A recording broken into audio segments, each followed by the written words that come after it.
नमस्ते र स्वागत छ हजुरहरूलाई नेपाली होम कुकिज च्यानलमा। आज मैले हजुरहरूको लागि टेस्टी र निकै नै हेल्दी ब्रोकाउलीको रेसिपी लिएर आएको छु। यदि हजुरलाई यो भिडियो मनपर्छ भने भिडियोलाई लाइक गर्न चाहिँ नबिर्सिनु होला।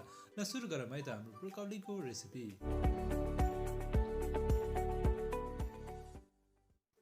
मैले यहाँ ब्रोकाउलीलाई सानो पाराले काटेको छु।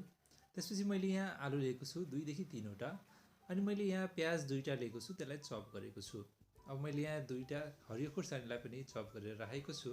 अब मैले एउटा प्यान लिएर यो प्यानमा मैले खाने तेल राखेको छु र यो तेल तातिसकेपछि यसमा मैले जिरा फुराएको छु। अब अघि मैले काटेर राखेको हरियो खुर्सानी राखेको छु र यसलाई थोरै पकाउनु होला। अब यसमा हामीले प्याज राख्नुपर्ने हुन्छ र यो प्याजलाई पनि 1 मिनेटसम्म पकाउनु होला। यो प्याज लगभग पाकिसकेको छ र अब यसमा आलु राख्नुपर्ने हुन्छ। यदि हजुरहरूलाई यस्तै टेस्टी सब्जीहरूको रेसिपी चाहिएको छ भने माथि कार्टमा मैले लिङ्क दिएको छु, त्यहाँ गएर हेर्न सक्नुहुनेछ। अब यो आलुलाई 1 देखि 2 मिनेटसम्म पकाइसकेको छौँ र यसमा अब मैले ब्रोकाउली राखेर यसलाई पनि पकाउँदैछु।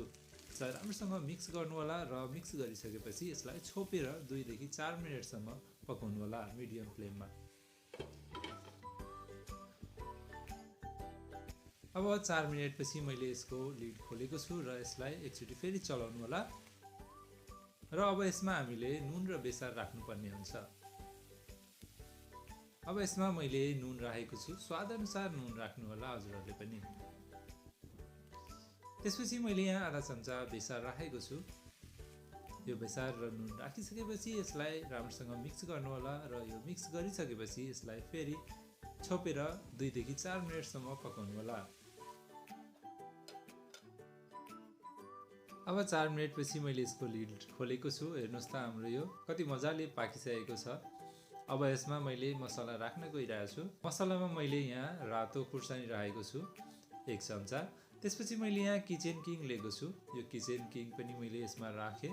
यदि हजुरहरूसँग यो किचन किङ भेजिटेबल मसला छैन भने हजुरहरूले जिरा पाउडर र धनिया पाउडर राख्न सक्नुहुनेछ।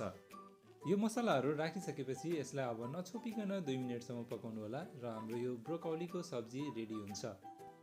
यदि हजुरहरूलाई यो टेस्टी र हेल्दी ब्रोकाउलीको रेसिपी राम्रो लागेको छ भने भिडियोलाई लाइक र सेयर गर्न चाहिँ नबिर्सिनु होला। र यदि हजुरले मेरो च्यानललाई सब्स्क्राइब गर्नुभएको छैन भने तल गएर रातो बटनलाई प्रेस गरेर सब्स्क्राइब चाहिँ गरिदिनु होला। फेरि भेटौँला अर्को भिडियोमा। त्यति बेलासम्मको लागि बाई बाई।